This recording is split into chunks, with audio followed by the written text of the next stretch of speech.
Hey, what's up, all you Mansfield Maniacs? It's your boy Maniac Mansfield coming at you here. We are less than 24 hours away from WWE Super Showdown live on the WWE Network, Friday, June 7th at 2 p.m. Eastern Time, 11 a.m. Pacific Time. And we got a pretty big card, 10 matches, one of them being on the pre-show. Um, so, yeah, let's get started. I mean, this is I believe this is what second or third, um, Saudi Arabia event WWE's done. This was second Super Showdown event. They did one in Australia last year. This is being tagged as a show equal to or greater than WrestleMania. Yeah, right, Vince, you're nuts. Um, no show is greater than WrestleMania in the WWE calendar, and if you're trying to make this as such just for your Saudi money, then you've completely betrayed your entire fan base. Yeah, I know a lot of people are not looking forward to this event. A lot of people don't care. Um, I'm gonna watch it just because there are some matches I do want to see. Um, but it's dumb. It's stupid. Basically, in the long run, especially if Vince is going to try and eventually get this to be bigger than WrestleMania, and if he has any plans for this to replace WrestleMania, then Vince, you're just insane, and I already think Vince needs to retire, step down, let Triple H take charge now, but that's neither here nor there. Sorry for the beginning rant, but let's get started. So our pre-show kickoff match is a tag team match, the only tag team match on the card. The Usos versus the Revival. I'm just gonna go with the Usos for this one, just because they're more widely known, they're more popular, and I feel like that's what the Saudi government's getting at with some of these talents, some of these matches. They want the popular guys, so I feel like the popular guys are probably gonna be winning a lot of these matches. It's gonna be a good match. The Usos always put on great matches, so do the Revival. So I'm interested to see another match between them, but I'm gonna give this one to the Usos. Next match is a 3-on-1 handicap match between Lars Sullivan versus the Lucha House Party. So, yeah, Lars Sullivan's destroying them, hands down. Like, that's not even a question. I feel like I'd be more interested in this match if we'd actually seen more Lars Sullivan.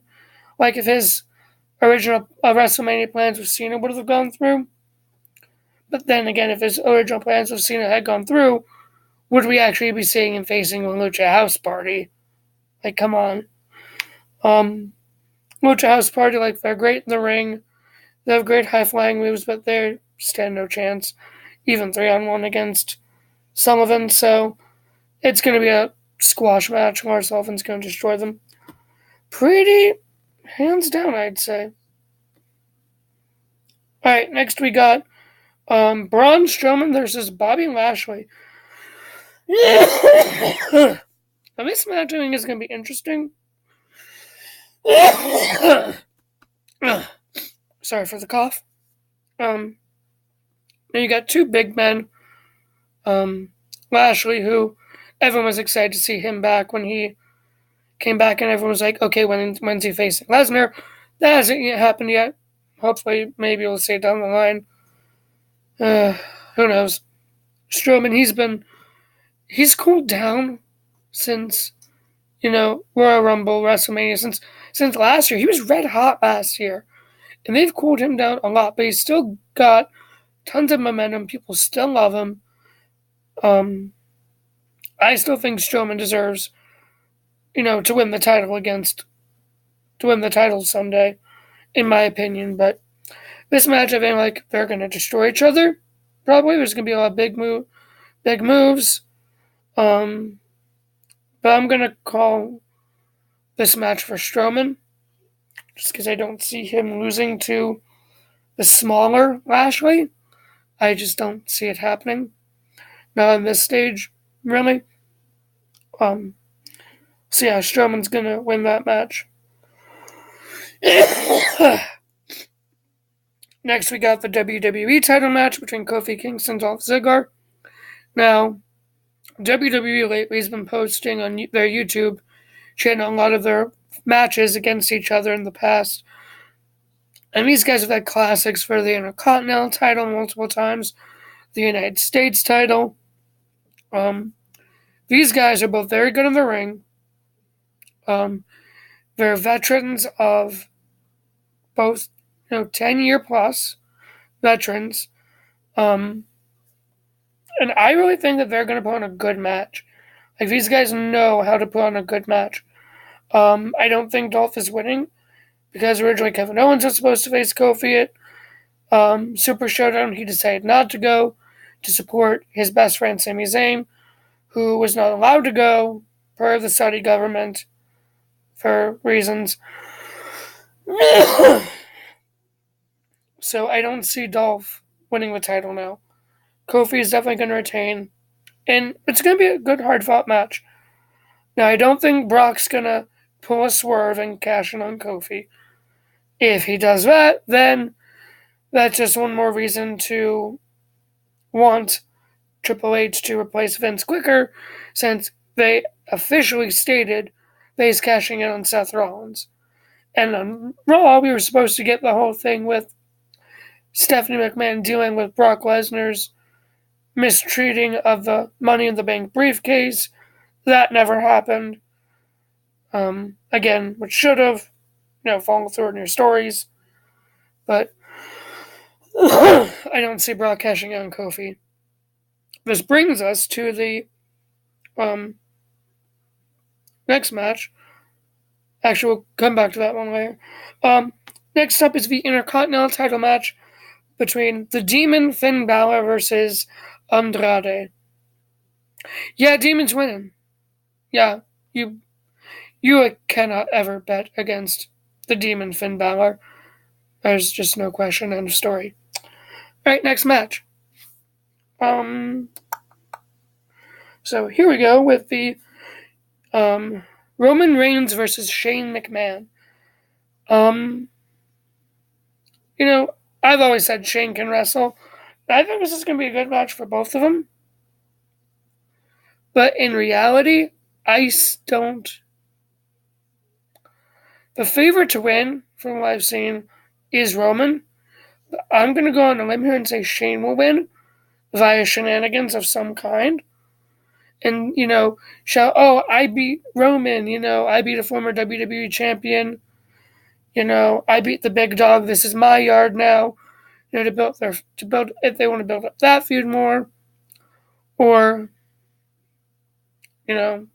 something like that. But I think Shane will win via shenanigans. I don't necessarily want him to win, but I feel like that's probably the route WWE will go in this match. Alright, next up, we have the Universal title match between Seth Rollins and Baron Corbin.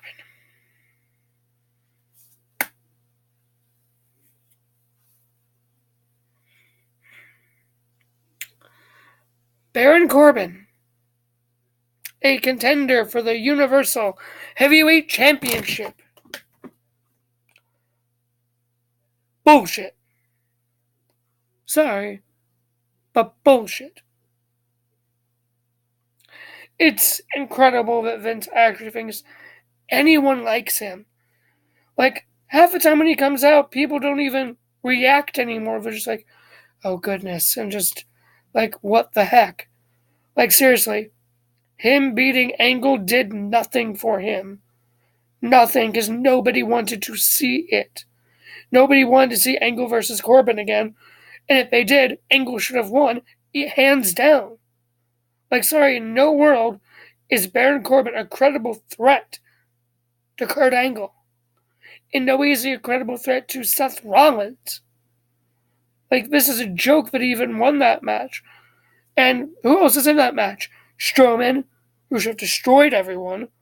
Lashley, who also should have destroyed everyone. And The Miz. If anyone should have won that Fatal 4-Way, it should have been The Miz, in my opinion. Because Rollins versus Miz would have been a fantastic match to see. But I'll get to Miz later, but this is stupid. Rollins is going to win, hands down. There's absolutely... If Baron Corbin wins the Universal title from Seth Rollins, I will shave my head.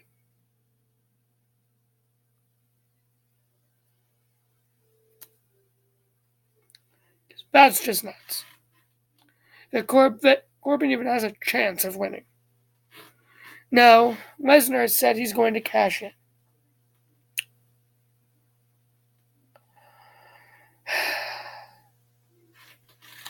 I'm sick and tired of seeing the Universal title on Brock Lesnar. Because when it's on Brock Lesnar, we hardly ever see the Universal title. It's not defended like it should be. It's treated as a joke. It's supposed to be it's supposed to be another world title on par with the WWE title, and it's treated like crap. It's been treated like crap ever since it was on Lesnar. Period. He's had it 3 separate times, and it's time for him to not have it anymore. Or if he does, he needs to be on Raw every single week. He needs to be in a televised match on Raw. If you're going to make him a champion, make him fight like one. Like, I wouldn't have a problem with Lesnar if he was actually on Raw, in matches, every week. Like an actual superstar. It's asinine that Vince actually thinks that Lesnar coming back will do anything. Like, yeah, have him come back, but don't put the title on him. If you want him to come back just for nostalgia matches, fine. But don't put your top brand's world title on him and then have him gone for months at a time. That's ludicrous. So if Lesnar cashes in, Seth needs to retain. Hands down. I'm sorry. But if Lesnar wins and he cashes in on Rollins, I'm going to be done watching Monday Night Raw for a while. Basically. Because there's going to be no reason to if the champion is not there every week like he should be. Okay. That rant's over. Next match. We have Triple H versus Randy Orton, and I'm actually excited for this match. The last time these two faced off each other was, I want to say, February or March of 2010. So over 9 years ago. These guys have put on great matches against each other when they face off. WrestleMania 25 might be a different story, but their promo on Raw was just perfect.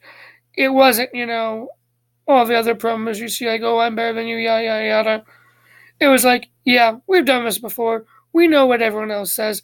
We're just going to kick each other's asses, basically, and then throw jabs at each other. I loved Orton's line of Triple H retrieving his balls out of Stephanie's purse. That was perfect. So I'm excited for this match.